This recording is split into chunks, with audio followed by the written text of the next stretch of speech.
नमस्कार मित्रांनो, स्वागत आहे तुमचं माझ्या YouTube चॅनलवरती ज्याचं नाव आहे मास्टर टेक कोडिंग। या व्हिडिओमध्ये आपण इफ एल्स स्टेटमेंट बघणार आहे। बघा, या अगोदरच्या व्हिडिओमध्ये आपण बघितलेलं होतं इफ स्टेटमेंट। मग आता इफ स्टेटमेंट कशासाठी यूज करतो? जर सपोज तुमचा कंडिशन काय असेल, ट्रू असेल तरच आपल्याला काहीतरी स्टेटमेंट काय करायचं असेल, एक्झिक्यूट करायचं असेल तर आपण काय करत होतो, इफ स्टेटमेंटचा यूज करत होतो। मग आता इफ एल्स स्टेटमेंट कशासाठी यूज करतोय?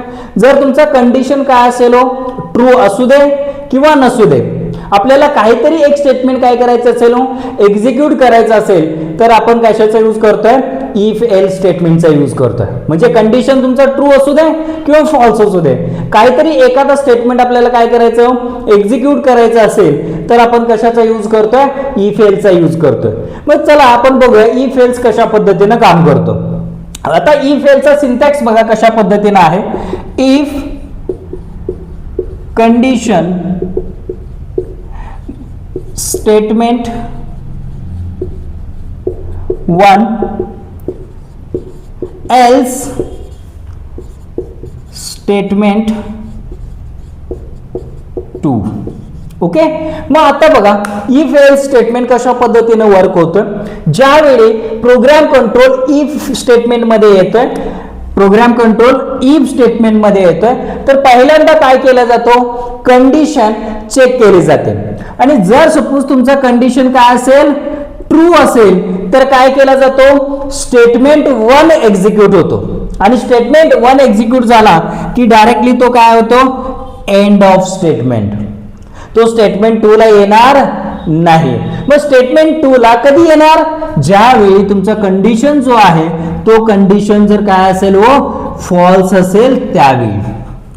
बघा, कंडिशन जर ट्रू असेल तर स्टेटमेंट 1 एक्झिक्यूट होणार आहे, आणि सपोज कंडिशन जर फॉल्स असेल तर स्टेटमेंट 2 एक्झिक्यूट होणार आहे। आणि स्टेटमेंट 2 एक्झिक्यूट झाला की काय होतं, एंड ऑफ स्टेटमेंट। मग आता आपण फ्लोचार्ट थ्रू आपण काय समजूया की इफ एल्स कशा पद्धतीने वर्क होतं। बघा, पहिल्यांदा काय येतोय, इफ स्टेटमेंट मध्ये आला की काय, कंडिशन चेक केली जाते। पहिल्यांदा काय तुमचा जो कंडिशन आहे तो कंडिशन चेक केले जाते। आणि जर कंडिशन जर ट्रू असेल तर काय, स्टेटमेंट 1 जो आहे तो स्टेटमेंट 1 एक्झिक्यूट केला जातोय। म्हणजेच काय, जर सपोज कंडिशन काय असेल, ट्रू असेल तर तुमचा जो स्टेटमेंट 1 आहे तो स्टेटमेंट 1 एक्झिक्यूट होतो।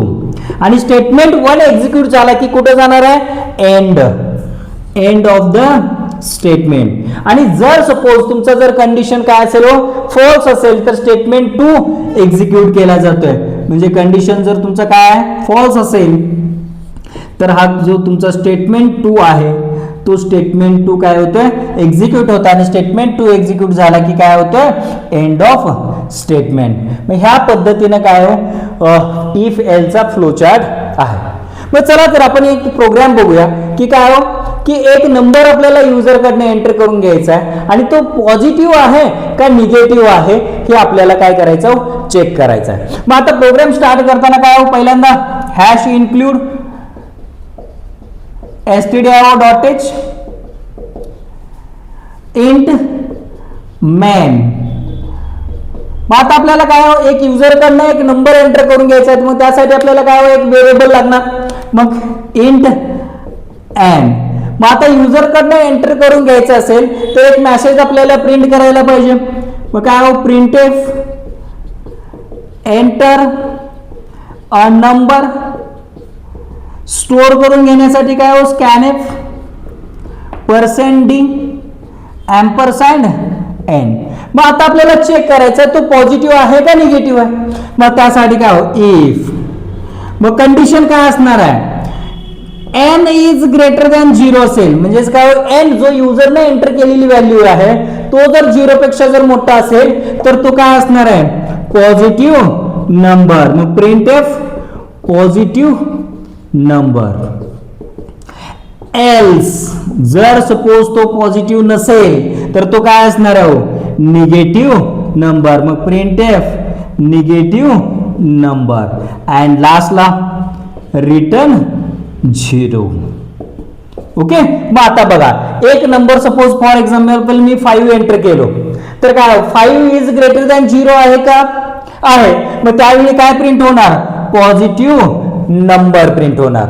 आणि पॉझिटिव्ह नंबर प्रिंट झाला की काय हो, डायरेक्टली एंड ऑफ स्टेटमेंट. आणि जर सपोज मी आता -5 टाकलं तर -5 इज ग्रेटर दॅन 0 आहे का हो, नाहीये. मग कंडिशन तुमचा काय झाला, फॉल झाला. मग कंडिशन जर तुमचा फॉल झाला असेल तर काय स्टेटमेंट एक्झिक्यूट होतं, स्टेटमेंट 2 एक्झिक्यूट होतं, म्हणजेच काय हो, निगेटिव्ह नंबर. मग ह्या पद्धतीने काय हो, इफ एल्स स्टेटमेंट जो आहे तो वर्क करतो. चला हा प्रोग्राम आपण काय हो प्रॅक्टिकली करून बघूया. चला तर मित्रांनो, इफ एल्स कशा पद्धतीने वर्क करतोय तो आपण बघूया.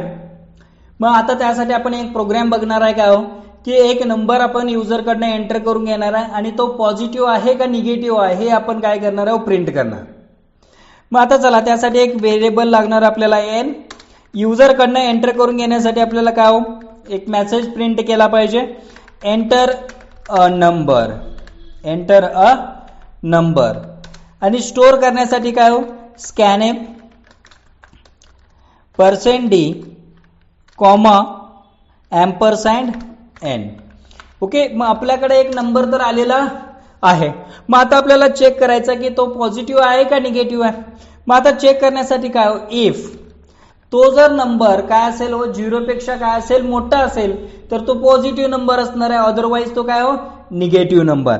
मग n इज ग्रेटर दॅन काय असेल हो, 0 असेल तर तो काय असणार आहे हो, पॉझिटिव्ह नंबर. मग print F positive number. Otherwise else काय हो, print F negative number. Okay, मग ह्या पद्धतीने काय हो, इफ एल्स जो स्टेटमेंट आहे तो वर्क करतोय. ओके, चला आता रन करूया. बघा इथं एक नंबर टाकतो मी, काय हो 5 एंटर केला तर काय हो, पॉझिटिव्ह नंबर आलेला आहे. परत एकदा रन करूया.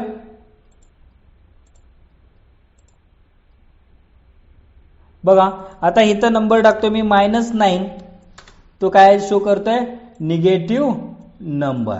ओके, मग ह्या पद्धतीने काय हो, इफ एल्स जो आहे तो स्टेटमेंट एक्झिक्यूट होतोय. ओके, जर हा व्हिडिओ तुम्हाला जर आवडला असेल तर लाईक करा, शेअर करा आणि सबस्क्राईब करायला विसरू नका. थँक्यू.